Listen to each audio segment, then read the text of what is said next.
आर्यवर्धन के जीवन में एक ऐसा मोड़ आने वाला है जिसकी उसने कभी कल्पना भी नहीं की थी।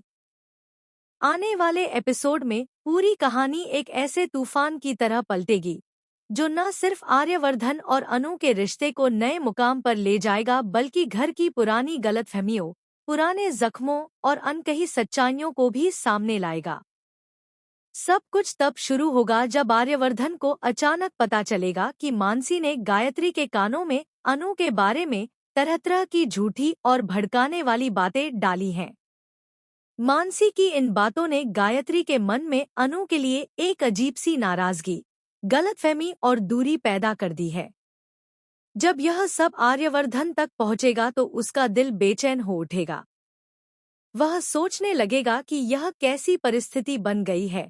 एक तरफ अनु, जिसके लिए उसका दिल धड़कने लगा है, और दूसरी तरफ उसकी माँ गायत्री, जो उसके जीवन में सबसे महत्वपूर्ण है। तभी वह यह फैसला करेगा कि अब और नहीं, अब वह हर गलतफहमी को दूर करेगा, चाहे इसके लिए उसे किसी भी हद तक क्यों न जाना पड़े। आर्यवर्धन घर पहुंचकर शांत स्वर में अपनी माँ से बात करने की कोशिश करेगा। वह उनसे कहेगा, माँ, मुझे लगता है आपको किसी ने गलत रास्ता दिखाया है। आप अनु को जिस नज़र से देख रही हैं, वह वैसी बिल्कुल नहीं है। अनु एक बहुत ही साफ दिल और समझदार लड़की है, मगर गायत्री अभी भी अपने डर और चिंता में डूबी होंगी।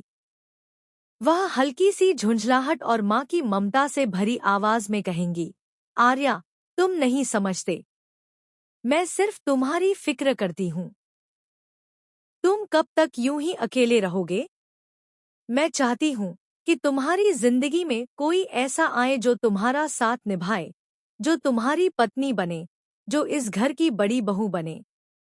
और मैं अपने आर्यावर्धन की दुल्हन को अपनी आंखों के सामने देखना चाहती हूँ। माँ की यह इच्छा सुनकर आर्यवर्धन के मन में एक नई हिम्मत जाग जाएगी। वह गायत्री का हाथ पकड़कर कहेगा, माँ, आपकी यह इच्छा अब बहुत जल्द पूरी होगी। मैं वादा करता हूँ कि मैं जल्द ही आपकी बड़ी बहू को आपके सामने लेकर आऊंगा।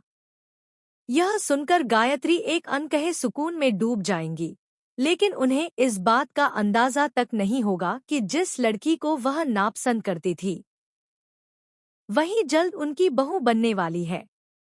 इधर दूसरी तरफ आर्यवर्धन अपने दिल में एक बड़ा फैसला ले चुका है। वह अनु को प्रपोज करने की तैयारी का